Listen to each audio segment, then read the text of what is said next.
सभी साथियों को प्यार भरा नमस्कार। आज प्यारे विद्यार्थियों अपन चर्चा करेंगे अपने इस 10 मिनट के शो में बनास नदी के बारे में फैक्ट्स जानेंगे। देखो, बनास नदी की बात करूं कि सबसे पहले बनास नदी का उद्गम स्थल कहां से होता है, तो बनास नदी निकलती है आपके खमनोर की पहाड़ियां हैं राजसमंद जिले में। यहां से बनास नदी निकलती है राजसमंद जिले में। उसके बाद राजसमंद के बाद में चित्तौड़गढ़, चित्तौड़गढ़ के बाद में भीलवाड़ा, फिर अजमेर, फिर टोंक और सवाई माधोपुर जिलों में से बहती हुई ये आपके कौन सी नदी में जाकर मिल जाएगी, चंबल नदी में जाकर मिले जाती है। इसलिए बनास किसकी सहायक नदी है, बनास चंबल की सहायक नदी है। कितने जिलों में से बहती है, 6 जिलों में से प्रवाहित होती है। उद्गम कौन से जिले से, तो राजसमंद में दिवेर की पहाड़ियों से होता है।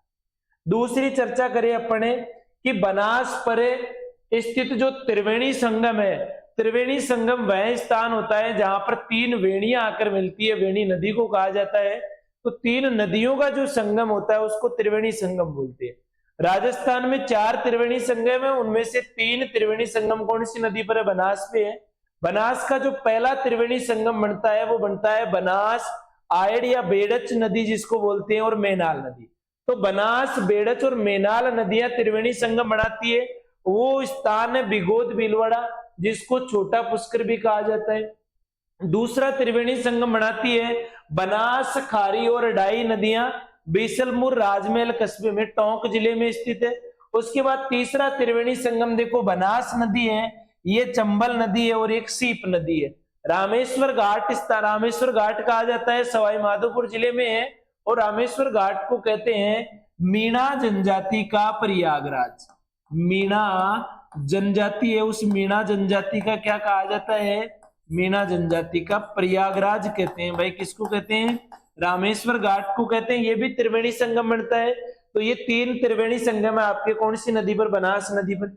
फिर बांधों की बात करें कि बनास नदी पर कौन कौन से बांध है, तो बनास नदी पर पहला बांध है नंदसमंद बांध जिसको राजसमंद जिले की जीवन रेखा कहा जाता है, लाइफलाइन ऑफ राजसमंद।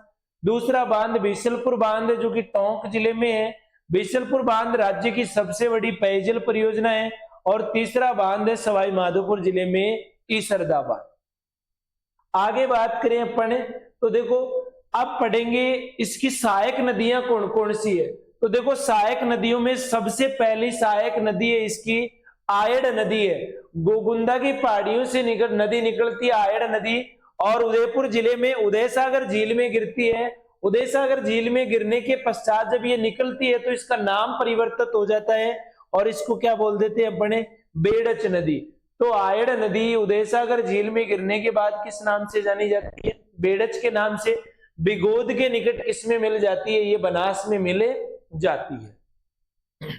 अब देखो बेड़च की एक सहायक नदी और है, वो नदी है गंभीरी। जावद की पहाड़ियां हैं एमपी में, मालवा के पठार में, वहां से गंभीरी नदी निकलती है। और गंभीरी नदी है मेसा पठार के निकट किसमें मिल जाती है, आयड़ या फिर बेड़च नदी में। और ये मेसा पठार के निकट ही आपका जहां संगम पॉइंट है मेसा पठार, इस मेसा पठार पर राजस्थान का चित्तौड़गढ़ किला स्थित है, ध्यान रखना। तो चित्तौड़गढ़ जो किला है वो मेसा पठार पर स्थित है। और इसी पर आपके चित्तौड़गढ़ जिले के अप्पावास नामक स्थान पर कौन सा बांध बना हुआ है, गोसुंडा बांध बना हुआ है। कौन सी नदी पर है, आयड़ या फिर बेड़च नदी पर। अगली नदी है कोठारी नदी है। कोठारी नदी पर देखो बागोर सभ्यता विकसित हुई है, ध्यान रखना। इस बागोर सभ्यता से प्राचीनतम पशुपालन के साक्ष्य मिले हैं। प्राचीनतम पशुपालन के साक्ष्य प्राप्त हुए हैं, ध्यान रखना। ये प्रश्न पूछा जाता है कि प्राचीनतम पशुपालन के जो साक्ष्य हैं वो कहां से प्राप्त हुए हैं, आपके कोठारी नदी से प्राप्त हुए हैं, बागोर सभ्यता से प्राप्त हुए हैं। इसी कोठारी नदी पर भीलवाड़ा जिले में कौन सा बांध स्थित है, मेजा बांध है। भीलवाड़ा जिले में कौन सा बांध है, मेजा बांध स्थित है। अगली नदी है खारी नदी है, एक डाई नदी है। और खारी की सहायक कौन सी है, मानसी नदी है। पूरा न लिखा हुआ है, मानसी नदी है। खारी नदी पर अजमेर जिले में नारायण सागर बांध है। अजमेर जिले में नारायण सागर बांध है। ये आपका कौन सी नदी पर है, खारी नदी पर है। उसके बाद में अगली नदी है मानसी नदी। कौन सी नदी है, मानसी नदी है। मानसी की 3 सहायक नदियां हैं, एक आपके दूदू नदी है, एक सहोदरा नदी है और एक बांडी नदी है। सहोदरा नदी पर टोंक जिले में टोरडी सागर बांध स्थित है। उसके बाद बनास की अगली सहायक नदी है मोरेल सहायक नदी, मोरेल है, ध्यान रखना, मोरेल सहायक नदी है। और मोरेल की एक सहायक नदी है ढूंढ, और मोरेल किसकी सहायक है? बनास की सहायक नदी है। और अंतिम जो सहायक नदी है वो है कालीशील नदी। और ये जो कालीशील नदी है, ये आपके इसी कालीशील नदी के किनारे कैला देवी का मंदिर स्थित है।